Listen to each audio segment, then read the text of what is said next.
El 4 de septiembre de 1981, Tim Slayton, de 12 años, y Jeff Slayton, de 15 años, tuvieron una infancia abruptamente impactada cuando encontraron a su madre Linda Slayton muerta en su dormitorio, en su apartamento de Lakeland, Florida.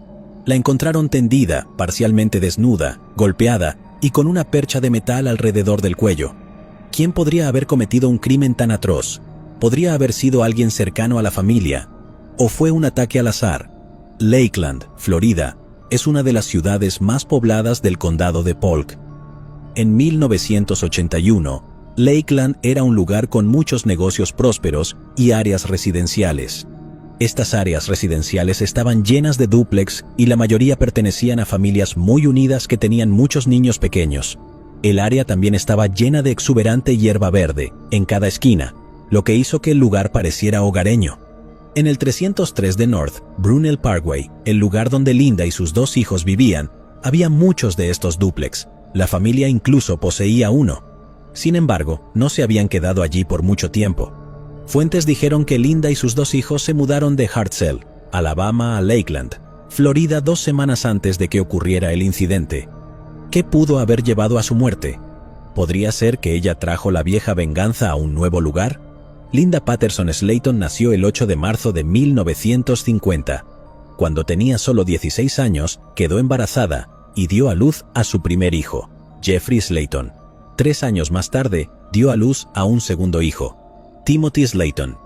Poco después, logró convencer al padre de sus dos hijos, Frank Slayton, de que se casaran para que pudieran comenzar una familia de manera formal. Sin embargo, una familia feliz estaba lejos de lo que ella consiguió. Frank resultó ser un marido agresivo que abusaba diariamente de ella y de los dos niños. Plagado por su alcoholismo y adicción, se volvía violento cada vez que se emborrachaba. Jeff y Tim recuerdan que su padre a menudo se convertía en el monstruo. Era un alcohólico violento y golpeaba a los tres sin conciencia alguna. La idea de solicitar el divorcio pronto pasó por la mente de Linda, y en 1974, Linda Slayton consiguió su libertad y se divorció del padre abusivo de Jeff y Tim, Frank Slayton. Después de 9 años volátiles de su matrimonio, Linda comenzó su nueva vida como madre soltera con 2 hijos adolescentes. Hizo todo lo posible para mantener a su familia y estar allí para sus hijos como una madre cariñosa. A menudo hacía malabares entre el trabajo y las tareas del hogar. Era obvio que tenía capacidades financieras limitadas. No tenían coche, por lo que sus hijos, Jeff y Tim, frecuentemente iban a la escuela caminando o en aventón de autos si se les ofrecía uno. Aparte de la escuela, a Jeff y a Tim les encantaba jugar al fútbol. Pero como no tenían un transporte para ir a las prácticas, su entrenador Joe a menudo los buscaba hasta sus casas y los traía luego de vuelta. Una semana antes del 4 de septiembre, Linda estaba preparando su hogar para dar la bienvenida a su madre. Quería que su madre se mudara, ya que pensaba que su presencia en la casa ayudaría a ponerla en orden y a hacerla más hogareña. Su hermana Judy también solía venir a visitarla. Durante sus visitas, las hermanas pasaban su tiempo juntas tomando una taza de café caliente. Sin embargo, el 4 de septiembre de 1981, alrededor de las 8:30 de la mañana, Judy llegó al apartamento de Linda para encontrar algo que nunca esperaba ver. El 3 de septiembre de 1981, la noche antes del asesinato, Jeff Slayton llegó a casa de la práctica de fútbol, pero cuando no encontró nada para comer en casa, se dirigió a casa de sus abuelos. Más tarde, alrededor de las 9:30 de la noche, Jeff llegó solo para encontrar la casa vacía. Alrededor de las 11:30 de la noche, Linda y Tim, su hijo menor, llegaron a la vivienda. Ella mencionó ir a la casa de un vecino para jugar a las cartas, pero antes de eso, se aseguró de completar sus quehaceres y Jeff vio a su madre lavando los platos. Tim, por otro lado, se fue a dormir. Alrededor de este tiempo, su hijo Jeff se acercó a ella y se disculpó, ya que los dos habían peleado antes ese día. Una vez reconciliados, Linda les dio las buenas noches a sus hijos. Jeff recuerda haber dicho estas palabras: «Te amo, mamá, te veo mañana». Poco sabía que esas serían las últimas palabras que le diría. El 4 de septiembre de 1981, alrededor de las 8:30, os recordamos que fue cuando Judy llegó al apartamento de Linda. Se dirigió al cuarto de ella y llamó a la puerta 2 veces, pero no hubo respuesta alguna. Ella pensó que Linda todavía podría estar en la cama, pero era inusual, ya que Linda generalmente se despertaba antes de que los niños se fueran a la escuela. Mientras salía de la casa, notó algo extraño. La ventana de la habitación de Linda tenía un panel que faltaba y encima de eso estaba abierta de par en par. Judy regresó a la habitación de Linda, llamó de nuevo y esta vez abrió la puerta para encontrar el cuerpo sin vida de Linda Slayton. Ella gritó despavorida. Esto llamó la atención de un cuidador cerca de la casa e inmediatamente llamó al 911. Linda fue encontrada muerta con una percha de alambre alrededor de su cuello. Su cuerpo estaba parcialmente desnudo y ella yacía al otro lado de la cama con la cabeza hacia abajo en el suelo. No había signos de lucha, pero su armario estaba abierto de par en par. Aparte de eso, todas las otras cosas en la habitación estaban en sus lugares habituales. En cuestión de minutos, la policía de Lakeland, reporteros y servicios médicos llegaron al lugar. El letrero amarillo que dice "Escena del crimen, no entrar" estaba por toda la casa de Linda. Tim y Jeff fueron despertados por agentes de la ley y se les pidió que abandonaran su casa, que ahora era una escena de crimen. Mientras Jeff pudo pasar por la habitación de su madre sin ver su cuerpo sin vida, Tim vio a su madre una última vez. Los dos fueron enviados a vivir con sus abuelos a la espera de una investigación adicional. Linda tenía 31 años cuando fue asesinada. Tan pronto como sus hijos, Tim y Jeff fueron enviados lejos con sus abuelos. El sargento Edgar Pickett del Departamento de Policía de Lakeland llegó a la escena del crimen. Él fue quien no solo dirigió el caso, sino que también encontró pruebas cruciales en la escena del crimen. Al principio de la investigación, el sargento Edgar encontró algunas huellas en la habitación de Linda. La mayoría de las huellas pertenecían a la fallecida. Sin embargo, había una huella que no le pertenecía, una de una palma. La huella de la palma se encontró en el alféizar del dormitorio de Linda, que era el mismo alféizar de la ventana que tenía un panel de ventana faltante. Para averiguar lo que realmente le pasó a Linda Slayton, fue llevada para realizar una autopsia. Allí encontraron varias marcas y contusiones alrededor de sus brazos, hombros y cuello. También cuando se encontró su cuerpo, estaba parcialmente desnuda, lo que puede haber sido evidencia de agresión sexual. Después de ejecutar la autopsia, se determinó que había sido brutalmente golpeada al principio, luego agredida sexualmente y estrangulada sin piedad hasta la muerte con un gancho de metal de su propio armario. De la evidencia encontrada, la huella de la palma era la más crucial, ya que podía identificar al culpable en el acto con una coincidencia. Lamentablemente, el análisis forense de ADN no existía entonces. Para determinar quién podría haber sido el responsable, la policía se vio obligada a sacar a flote todo su árbol genealógico. El primer sospechoso fue Frank Slayton, el exmarido de Linda. En 1975, en el momento en que se divorció de Frank, Linda declaró que tenía una naturaleza agresiva y animal. Era abusivo y no cuidaba de su familia. No cabía duda de que sería considerado una persona de interés en este caso. Sin embargo, cuando los funcionarios investigaron su paradero la noche en que Linda fue asesinada, encontraron que estaba en su casa en Alabama. Incluso entonces, seguían sospechando de él. El segundo sospechoso era el propio hijo de Linda, Jeff Slayton. Pero, ¿por qué los funcionarios pensarían que él era un sospechoso? Horas antes de que Linda fuera asesinada, Jeff Slayton tuvo una acalorada discusión con su madre. Al parecer, Jeff tenía una relación muy cercana pero distante con ella. Siendo el hijo mayor, sintió la presión de vivir en una familia con un padre abusivo y más tarde, con una madre soltera. Hubo momentos en que Jeff y su madre a menudo sacaban el peor lado del otro, pero siempre se aseguraba de compensarlo. La noche del asesinato, Jeff se reconcilió con su madre antes de acostarse. La policía lo interrogó sobre el incidente. Incluso le dijeron que hiciera 2 pruebas de polígrafo. Cuando pasó, la policía lo descartó de la lista de sospechosos. El tercer sospechoso era el novio de Linda. En ese momento Linda, una madre soltera, había comenzado a salir con alguien. El hombre blanco que permanece sin nombre tenía una relación cercana con ella y sus hijos. Sin embargo, cuando la policía verificó sus antecedentes en el polígrafo, fue absuelto. En ese momento, se estaban quedando sin sospechosos, hasta que en septiembre de 2001 recibieron una pista. Casi un año después de que Linda fuera asesinada, hubo un rumor sobre un hombre de 24 años que cometió un crimen similar. Su nombre era Jimmy Ulmer. En ese momento, estaba vinculado a un crimen donde sacó a una niña de 10 años de edad a través de la ventana de su habitación y casi la mata. Cuando la policía lo investigó, encontraron que fue condenado a 80 años de prisión. También el hecho de que sus crímenes y el caso de Linda eran sorprendentemente similares. Para colmo, en el momento del asesinato, se descubrió que Jimmy vivía en el mismo complejo de apartamentos que Linda. La evidencia encontrada en su contra hizo que la policía pensara que era el principal sospechoso, pero había un inconveniente.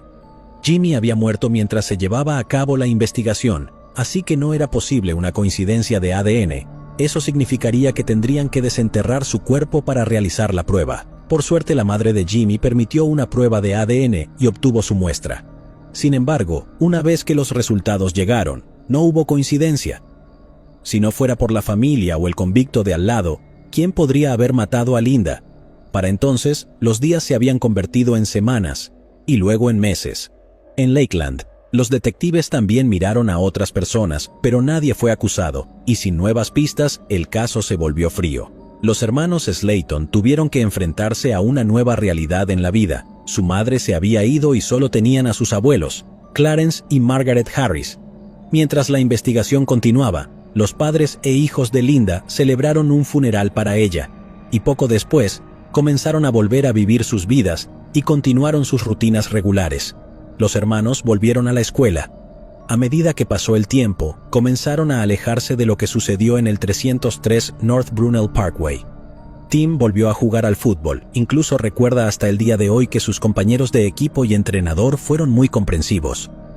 Cuando no conseguía transporte de regreso a casa con sus abuelos, el entrenador Joe todavía lo llevaba hacia la práctica y de regreso. Un mes después, Tim colgó una fotografía de su equipo en la pared de su habitación. Para él, esa foto le dio la motivación para superar todo y seguir adelante. En los años que siguieron, los jóvenes hermanos que acaban de perder a su madre se convirtieron en hombres que se preocupaban por sus propias familias. Jeff se casó y tuvo 2 hijos. Tim también se casó y comenzó una familia. A medida que pasaba el tiempo, ambos hermanos frecuentemente consultaban con los investigadores de Lakeland para ver qué tipo de progreso se estaba haciendo en el caso de su madre. Jeff Slayton todavía recuerda la noche en que Linda fue asesinada. No escuché nada y es tan difícil vivir así. Incluso los vecinos de Linda dijeron que no escucharon nada inusual la noche que fue asesinada. A pesar de que Jeff y Tim habían creado vidas exitosas para sí mismos, se aseguraron de que el caso siguiera adelante. En una entrevista, Tim reveló esto diciendo: "No importa cuántos detectives tengamos que involucrar en esto, vamos a hacerles saber que todavía estamos aquí y queremos saber quién mató a nuestra madre". Habían pasado 17 años desde la muerte de Linda, pero a pesar del paso de más de una década, la policía persistió en su investigación. En 1998, el sargento Edgar Pickett se retiró, y el caso Slayton fue asignado al nuevo equipo de investigación. El detective Brad Grace fue asignado a este caso.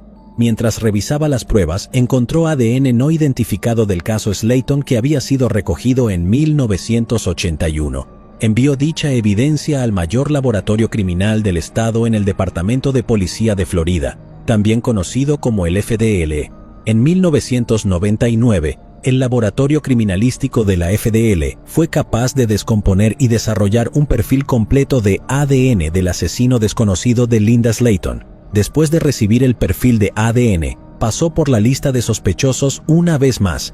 Esta vez estaba decidido a obtener muestras de ADN de cada uno. Fue en el 2001, y el detective Grace pensó que el perfil de ADN definitivamente revelaría al asesino. Se aseguró de hablar primero con los hermanos Slayton. Pronto se las arregló para concertar una reunión con ellos. Cuando los hermanos llegaron, el detective Grace recogió sus muestras de ADN y las envió para más pruebas. Cuando los resultados llegaron, no hubo coincidencia. Poco después de que el nombre de Jeff fuera completamente limpiado del caso, Frank Slayton era el siguiente sujeto de investigación. En este punto, Frank había dejado de beber. Durante los años posteriores a la muerte de Linda, él parecía haber perdido algunas de sus tendencias agresivas y abusivas. Tim y Jeff también pudieron relacionarse con su padre durante este tiempo y reparar una que otra herida del pasado. Frank accedió a enviar su ADN para pruebas. Sin embargo, el ADN no coincidía con el hipotético perfil de ADN no identificado que el detective creía que señalaría al asesino. el detective Grace presentó el perfil de ADN no identificado del caso Slayton a la base de datos nacional de ADN del FBI en 2005, donde fue continuamente cotejado con muestras de ADN recién presentadas. Eliminó a docenas de sospechosos durante su investigación usando pruebas de ADN. Sin embargo, se retiró en 2015 después de pasar 17 años en el caso Slayton. Después del detective Christ, el caso Slayton fue asignado a los nuevos detectives Tammy Hathcock y Russell Hurley. La detective Tammy se enteró 3 años después de la investigación que la FDLE había desarrollado una tecnología innovadora que podría ayudar a identificar cualquier ADN no identificable. Aprovechando la oportunidad, el detective envió a Cisse Moore, un genealogista genético que trabajaba para la FDLE, el ADN no identificado del caso Slayton. El sitio web público de genealogía, dirigido por Cisse Moore, produjo una lista de personas que compartieron ADN con el asesino no identificado. Después de subir el ADN anónimo del caso Slayton allí, luego usó certificados de nacimiento, certificados de matrimonio, obituarios y redes sociales para crear un árbol genealógico genético. A medida que la investigación fue más profunda, Moore creó 3 ramas del árbol genealógico para el asesino, lo que la ayudó a identificar a la única persona que era más probable que fuera responsable del asesinato de Linda Slayton. El árbol genealógico construido a partir del perfil de ADN mostró quién era con seguridad la persona que asesinó a Linda Slayton. Fue aquí donde el giro se volvió tan extraño que incluso sorprendió a Tim y Jeff Slayton. Es aquí donde la imagen que colgaba en la pared del dormitorio de Tim tiene lugar, y la persona justo encima de su hombro era Joseph Clinton Mills, a menudo llamado Entrenador Joe. El árbol genealógico construido a partir del perfil de ADN mostró que él era probablemente la persona que asesinó a Linda Slayton. Después de enterarse del nombre del asesino, los detectives Tammy y Russell siguieron adelante con la verificación de antecedentes de Joseph Mills. Luego descubrieron algunos crímenes cometidos por él. Uno de ellos fue haber cometido un gran robo al falsificar un testamento, aunque nunca se le acusó de ello. La policía consiguió su palma y huellas dactilares, y como recordarán, el sargento Edgar Pickett había descubierto una huella de palma en el alféizar de la ventana en la escena del crimen. Esto significaba que la familia del fallecido podría recibir el cierre en el caso sin resolver que se había abierto durante más de 40 años en este momento. Los investigadores compararon las huellas de palma tomadas en 1980 y uno desde el alféizar de la ventana de Linda Slayton con la impresión de palma de Mills y descubrieron una coincidencia. Pero a pesar de sus conclusiones, los detectives aún necesitaban comparar una muestra de ADN reciente del sospechoso con el ADN del caso Slayton. Así que tomaron la decisión de obtener su ADN para pruebas sin su conocimiento. Hicieron esto tomando bolsas de basura de la casa de Joseph Mills y registrándolas en la estación de policía en busca de artículos que pudieran tener su ADN. Mientras clasificaban la basura, encontraron un trozo de cinta adhesiva médica en una de las bolsas que enviaron al laboratorio criminalístico para analizarla. Los detectives investigaron la vida privada de Mills con más detalle, mientras esperaban los resultados del ADN. Pasó la mayoría de sus 58 años en Kathleen, Florida, que estaba a solo 30 minutos de la escena del crimen. Tenía hijos y nietos y también estaba casado. Los resultados del laboratorio criminalístico, que se obtuvieron casi 2 semanas después, mostraron que el ADN desconocido encontrado y el ADN de Mills en la cinta adhesiva médica coincidían exactamente. En diciembre de 2019, los detectives arrestaron a Mills y lo llevaron para interrogarlo. De vuelta en 1981, Joseph Mills solo tenía unos 20 años cuando cometió el crimen. Justo un día después del asesinato, la policía también habló con él, pero fue por teléfono. Durante la breve llamada, Mills dijo a los investigadores que dejó a Tim después de la práctica de fútbol el 3 de septiembre de 1981, la noche antes del asesinato. Pero la policía nunca lo consideró sospechoso. Mills dijo a los policías durante su interrogatorio que Linda Slayton supuestamente lo había invitado a tener sexo consensual, pero los detectives eran conscientes de que esto era una invención. Llegaron a la conclusión de que la atacó incluso antes de la noche del asesinato, ya que a menudo se le veía recogiendo a Tim para las prácticas de fútbol y dejándolo en casa después del entrenamiento. Más tarde esa noche, cuando nadie estaba en casa, regresó y entró por la ventana de la habitación de Linda. Luego esperó a que se acostara mientras él estaba escondido en su armario. Fue entonces cuando la agredió sexualmente y estranguló a Linda con una percha de alambre de su armario. Joseph Mills se declaró culpable de asesinato en primer grado y agresión sexual. Después de su sentencia, miembros de la familia de Linda Slayton se enfrentaron a él y le exigieron saber por qué la mató. ¿Por qué? Solo quería saber por qué. Joe, ¿por qué me quitaste a mi madre? Queríamos a mi madre, éramos tan felices. Todo lo que Mills dijo a la corte fue, soy una buena persona, y no recibieron una respuesta o una disculpa de él. A Mills le fue dada una sentencia de vida en prisión, sin derecho a libertad condicional. A pesar de que los hermanos Slayton hallaron un consuelo al saber que Mills nunca saldrá de la cárcel vivo, están enfurecidos por el hecho de que él disfrutó de todos esos años de libertad, mientras que ellos pasaron la mayoría de sus vidas sin su madre. Para Tim, la noticia fue completamente inesperada, sobre todo porque el entrenador Joe había sido un modelo a seguir hasta ese día. Además, Tim afirmó que a menudo Mills le preguntaba sobre la investigación. Solía preguntar si existía algún tipo de progreso o si ya habían encontrado al responsable, pero se mantenía fuera del radar al extenderle su apoyo a los muchachos a través de las prácticas de fútbol. Él nos preguntaba cómo iba el caso. En ningún momento preguntaba algo sobre él, más bien, sobre si habían nuevas noticias o alguna nueva pista. Y yo siempre le respondía, no, nada nuevo, ya sabes. Hasta el día de hoy, Tim realmente no puede creer que el asesino de su madre era en realidad la persona en quien él más confiaba. Incluso Tim llegó a decir, he estado cuidando la foto del asesino en mi casa y encima de esta mesa durante todo este tiempo y no tenía ni idea. Jeff, que estaba completamente afligido, todavía piensa en lo que podría haber sido la vida si Linda estuviera viva. Tim y Jeff permanecen muy unidos después de este incidente. Con frecuencia, visitan la tumba de su madre, y Jeff siempre enciende una vela en el aniversario de su muerte. A pesar de todo lo que les ha pasado, nunca han dejado de intentar vivir la vida al máximo por su madre.